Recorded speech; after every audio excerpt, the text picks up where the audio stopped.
Hello, welcome to this history lecture series, this course, Tribes of the Great Plains. I'm Professor Troy Smith, and I will be your guide on this journey. Now, before we get started, I want to give you a little bit of possibly extraneous background, just so that things aren't jarring for you as you progress along.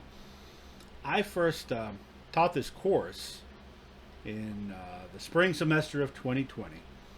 And about halfway through the course in March of that year, the Rona hit, and it hit hard, and everything closed down. And at that point, I had to switch over from giving live in-person lectures to making these lecture videos. So I continued to finish the semester up that way. But now here it is, a year and a half later. I'm teaching the same class again, this time all online. But that means I have to go back and now record the lectures of the first part of the class. So that's why I'm letting you know that that's what's going on, because I haven't had a shave or a haircut since March of 2020, a year and a half ago. So it may seem kind of bizarre if I just sort of keep going back and forth in time as you're watching these lectures.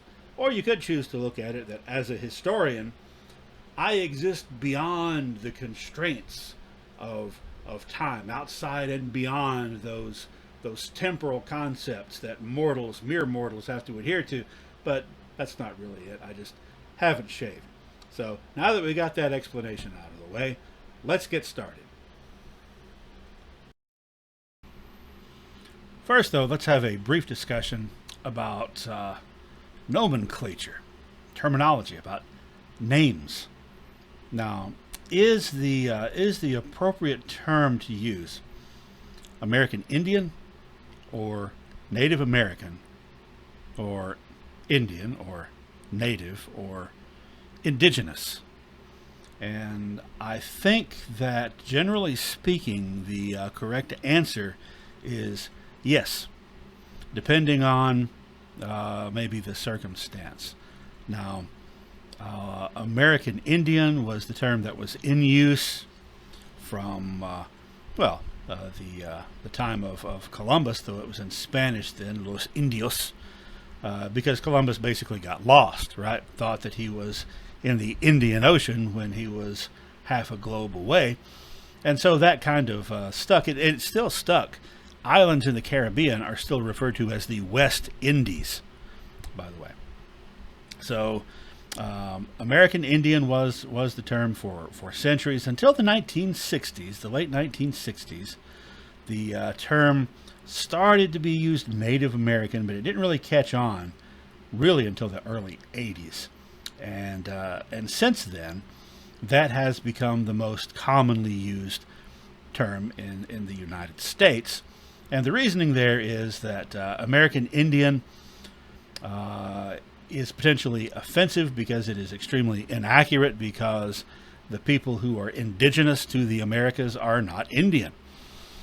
I can see where it would also be offensive potentially to Indian people, because these other folks aren't Indian.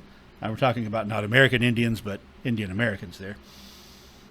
So many folks today have grown up in school, come up through school being educated with both what they're taught in school and what they get from the popular culture around us, that American Indian is offensive and Native American is the correct term. However, there was a survey taken by the government in the late 90s, I think, about 20 years ago, or maybe a little longer, in which they asked people who self-identified on the census as being indigenous which of the two terms, Native American or American Indian, they preferred. And the majority, by far, preferred American Indian over Native American. Now, I'm generally of the opinion that people know what they want to be called. So there's been a move sort of back toward American Indian since then. The U.S. government uses both terms interchangeably, as do many universities. Some universities have a Native American Studies department. Some have an American Indian Studies department. The Secretary of the Interior still oversees the Bureau of Indian Affairs.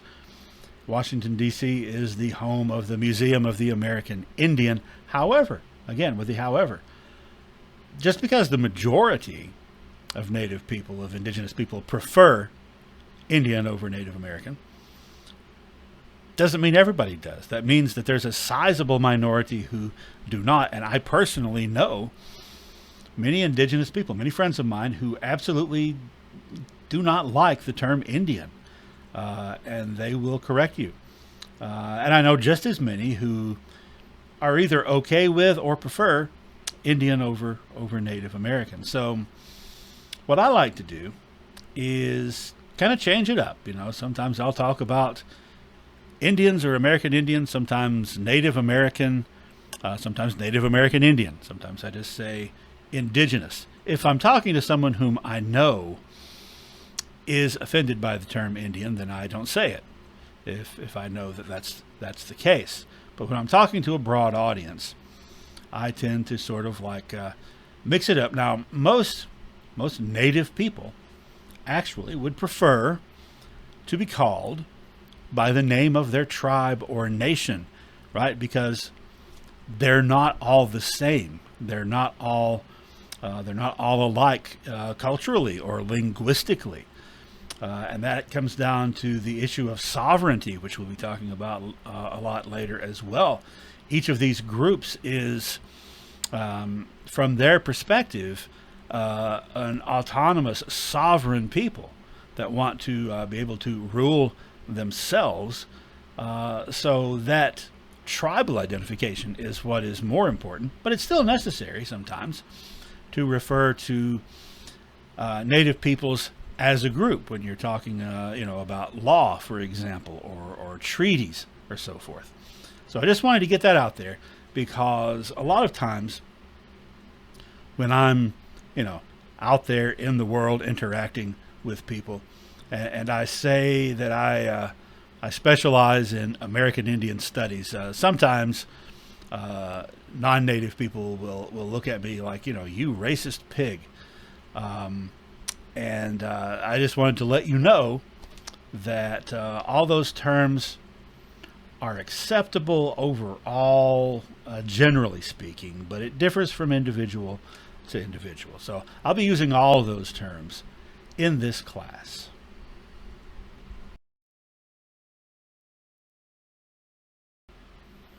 Well, then let's get a little more specific and talk about the tribes of the Great Plains. Now, in large part due to the fact that the various wars between the U.S. government and native tribes that kind of culminated in most cases in the 1870s, many of those were with Plains tribes, other than the Apaches of the Southwest, who were the last tribe to be defeated in the 1880s. But perhaps because of that, that association, that's why that most Americans, the things that they associate with Indians or Native Americans, things like living in teepees, things like having feathered headdresses, things like having a nomadic lifestyle, hunting buffalo, those were all things that were common among the Plains tribes, and really not outside of the Plains region. So it's historically inaccurate, culturally incorrect, for example, to present, say, Cherokees as having feathered headdresses or living in teepees. But the tribes we're going to be talking about, that is indeed the ones who had those lifestyles, and some of the things that maybe you might be more familiar with so far as native culture. But I want to still spend a little time here talking about terms. Now, there's one particular term, one word that often gets used when there are classes or books about indigenous culture or about non-Western cultures that I actually don't like. It's the word mythology. And the reason I don't like it is because it's a very loaded word. Because whether or not something is mythology, a lot of times depends on what culture you're in or what your own beliefs are. It's like the word civilized or civilization. I don't like those words either because they're very loaded. What does it even mean? What is civilized? Every culture has their own culture and their own civilization. Okay, so a word that I prefer, or a couple of words actually, the words cosmogony or cosmology, which are words that are also used in astronomy. Essentially, cosmogony is the study of the origin of the universe, and cosmology is the study of the nature of the universe. And a lot of scholars of American Indian history and culture use those terms instead of mythology because it's the world view of a group of people. Now I have a couple of pictures here. The one on the left, very romanticized, almost westernized painting of this a very important story in Lakota culture. The story that the Chanumpa, or peace pipe, the sacred peace pipe, which the Lakotas still have, that it was given to them centuries ago by a mysterious spirit creature who appeared in the form of a woman known as White Buffalo Calf Woman, and gave them this pipe that endowed them with her blessing. Now, you hear this story as a non-Lakota or a non-native person, and you might think, well, that's clearly mythology. It sounds, it can't actually have happened because it sounds a little too weird. And if that is true, and you also happen to be a Christian, which many folks are, particularly, where I teach here in the South. And I'm not trying to be offensive here. I'm just trying to get you to look at it from a different perspective. If you are a Christian and you have as a fundamental part of your belief system that the Son of God died and angels rolled the stone away from his tomb and he was raised from the dead, to someone who had never heard that story before or who was not a member of your religion, that might sound ridiculous. It might sound silly. However, it might not be silly to you. It might be a foundational part of your worldview and how you see not only the world and the universe, but God and yourself, right? Well, a lot of native people still believe in tradition, the traditions of their people. Now, some don't, but many do. And to them, the story of, like to the Lakotas, the story of the White Buffalo Calf Woman is every bit as much a foundational part of their culture and their religion and their belief as the story of Jesus might be to someone who was Christian. So what I'm saying is, bear that in mind, and don't throw around words like mythology, because mythology automatically implies something is invalid. And unless you're willing to apply the term mythology to all religious things, then it's not really consistent. I just think it's rude to call other people's belief system mythology. So I'm going to use cosmology for the most part. Here's another term that I want you to know and understand: cultural appropriation. Appropriation is when you take something.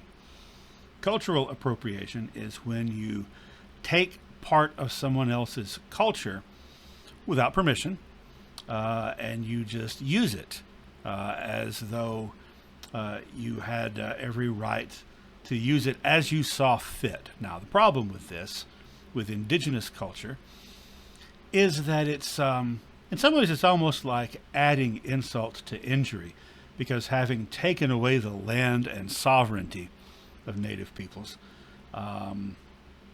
white folks, non-native folks, have this tendency to want to take on their identity, to take on parts of their culture and use them without understanding them, and again, without permission. This is especially insulting if the thing in question is something ceremonial or spiritual, and in fact, much of the elements of daily life for Native people traditionally, and still, is spiritual and ceremonial. So, one example, a good example of this, is it's the trend in the last few years that I've seen frequently, to have non-native models do photo shoots wearing these war bonnets or feathered headdresses, like it's an in thing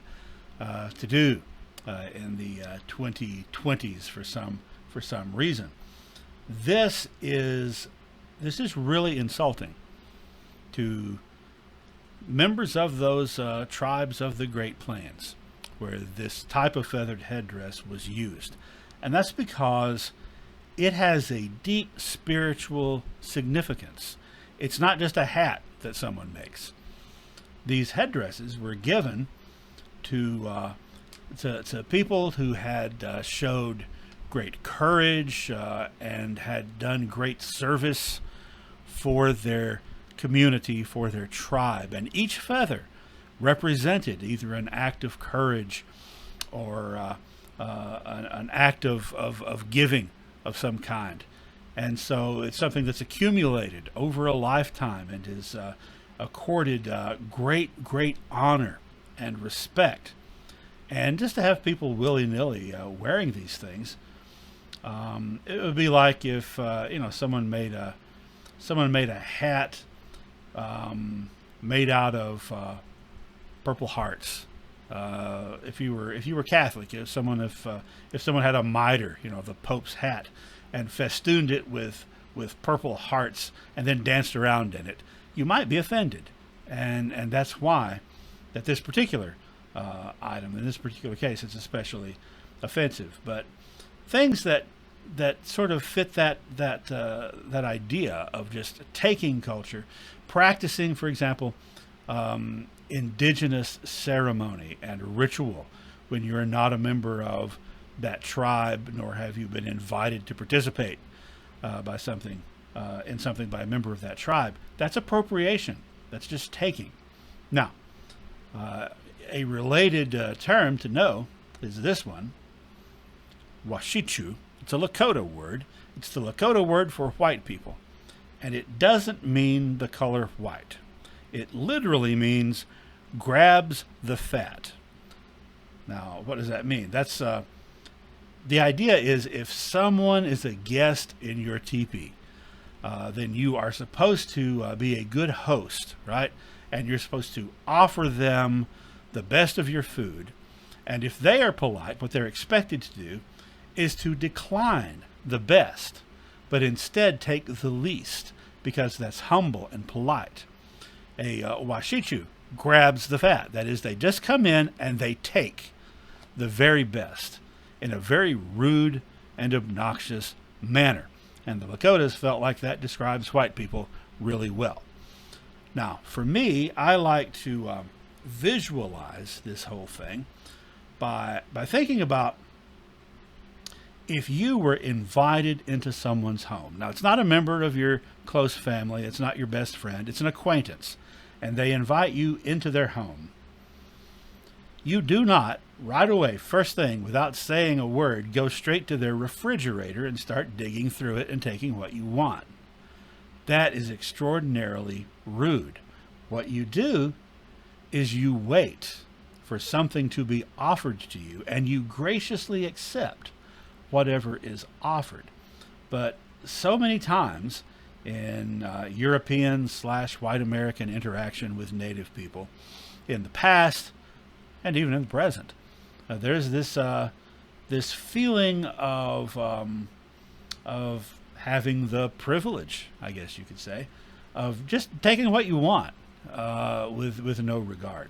So when you are dealing with native culture, it is absolutely perfectly fine to be fascinated by that culture. It's fine to be fascinated by American Indian history. That's why you're in this class. There is a lot that can be learned, not just factual, but a lot you can learn about life by paying close attention to the philosophies and beliefs of native people. That's all fine, but there's a dividing line where when it comes to things that belong to that culture, you have to be respectful. And if we're not a native person, we don't get to decide what is or is not respectful. We have to go by what they think is respectful. So the best thing to do is to ask somebody, right? And there are plenty of Native American people out there. Maybe not in your neighborhood, but they're not that hard to find, especially if you look online and kind of branch out and meet some different kinds of people. Anyway, I wanted to make sure that we covered all of that. Now, another area.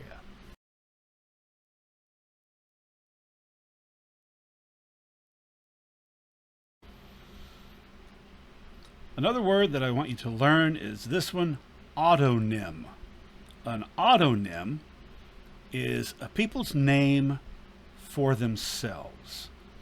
So many of the tribes that we're going to talk about, and probably many of the tribes that you've heard of, have two names, at least two names, and that is the name they call themselves and the name that white people call them, or the name that they're called in the English language. And that's not just true. That's not just true with native peoples. For example, the people that we call German don't call themselves German. They call themselves Dutch. The people we call French call themselves Français. And the same is true with most of the tribes we're going to be talking about. Autonym, also called an endonym, and I throw that out there just so you'll see it. Autonym is the one I want you to remember, though. A people's name for themselves. Now, the problem is that European explorers, when they first came to the Americas, and they started to encounter different native tribes, usually they didn't learn the names of these tribes directly from the tribes themselves. A lot of times what they did was they would ask the neighboring tribes that perhaps they encountered first. Okay, what do you call those people over there? And what do you call these people? And of course, what they call them are not their autonym, but even other tribes often in the way they refer to different tribes use the exonym. That's the word used by an outsider. And a lot of times, here's where it gets problematic. A lot of times the exonym is not the most flattering or accurate or appropriate word. Now, I'll give you just a couple of examples. I've mentioned the Lakota people several times, but older history books, and by older I mean all the way up until the 1960s or 70s, use the word Sioux, and many of the official names of the reservations or the tribes of these people remains Sioux. A lot of the treaties call them Sioux, Sioux, which is a French spelling. You can tell because it's got an X in there that's silent. They like to throw those silent X's around. So they call themselves Lakota, but the French call them Sioux, and so the English and Americans call them Sioux. Sioux was short for Netasu, which is what their neighbors call them in their own language, and means rattlesnakes or snakes. And it doesn't it carries the idea of a snake that's not very big, small snakes. So they're snakes, so no one likes them, but they're not that big, so they're not really dangerous. They're just annoying little snakes. So you can see why the Lakota people might not prefer that nomenclature. Other tribes, there's one tribe whose name for themselves is not quite the same as what Americans came to call them. I believe that is the HoChunk people. HoChunk coming from a word meaning sacred voice or the great voice, meaning the people who speak the mother tongue. Actually, most tribes, autonyms, translate into something similar to the people, or sometimes the principal people, or the main people, or the real people. More often than not, because, well, it's a way to describe those within their kinship circle. So either you're inside that kinship circle by being a member of the tribe, or you are an outsider. Now, the HoChunk have been known for a very long time to the rest of America as the Winnebagos. And yes, that's where they got the name for the recreational vehicle. For the most part, though, they prefer to be called by their autonym HoChunk rather than their exonym Winnebago. Maybe because they're tired of being compared to recreational vehicles, but another reason is that just like with the Sioux and many other tribes that we're going to talk about, the European explorers got their name for the HoChunk from their neighbors, who happened to be Algonquin speaking. The HoChunk are a Siouan speaking people. And that name that their neighbors applied to them translates into stagnant water, or dirty or stinking water. So again, that sort of drives home the fact that that's why some of these tribes definitely prefer their own name rather than names that were applied to them by other tribes. Maybe the most dramatic example of this is the Des Moines people of that the town of Des Moines, Iowa was named after, which that was named by the French. And as we will see later, the northern plains, for the most part, the first European contact that all those tribes in the northern plains and prairie had was with the French. And this is clearly a French word. In French, it would actually be pronounced Des Moines. Just like these other examples, when the French came near the area now known as Des Moines, they asked the neighbors. In this case, it was the Peoria tribe. What do you call those people over there? And they said something that sounded to the French similar to Des Moines, which Moine in French means monk. And they happen to have some monks along with them, and so they're like, well, that's cool. At least that's one story that has been told often. But a few years ago, it was conclusively proven by linguistics experts that the word that was told to the French as the name of your neighbors, actually what it was, the French said, what do you call those people over there? And the word the Peoria is used was, in English more accurately translated, the shit faces, or maybe the shitheads. The town of Des Moines still has not got on board with that update on their etymology, and I imagine probably never will. But that is, in fact, how they got their name. One other set of terms that I want to lay out here at the beginning are matrilineal and patrilineal. Those of you who have taken other American Indian Studies courses with me before will no doubt remember that most North American tribes were matrilineal. They were matrilineal, not patrilineal. About 3/4 of them were matrilineal. What that means is that your descent is traced through your mother's side.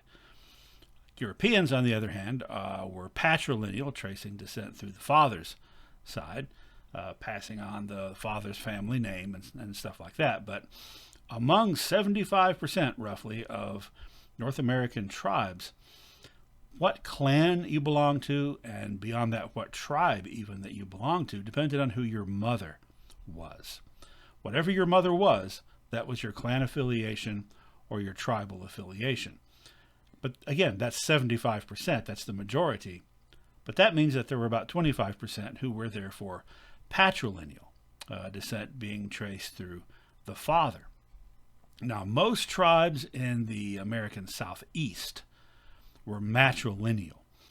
One exception to that was the Shawnee, who had originated in the Midwest and traveled south after European contact. So Shawnees were patrilineal. Let's say, for example, Cherokees. Cherokees are matrilineal. If a Shawnee man married a Cherokee woman, then he would go and live with his wife's people, and all their children would be Cherokee, not half Cherokee. There's no such thing as half. They would be Cherokee because their mother is. Now, on the other hand, if those children were to travel up to the Shawnees, because they're patrilineal, they would probably be recognized, or would have been traditionally, as being Shawnee. If you had two matrilineal tribes, like say the Creek, Muskogee Creek, who are matrilineal, say a Creek married a Cherokee, then all the children are going to be the mother, from the mother's descent. Now, that led to some confusion with Europeans when they arrived because they didn't really understand that way of thinking.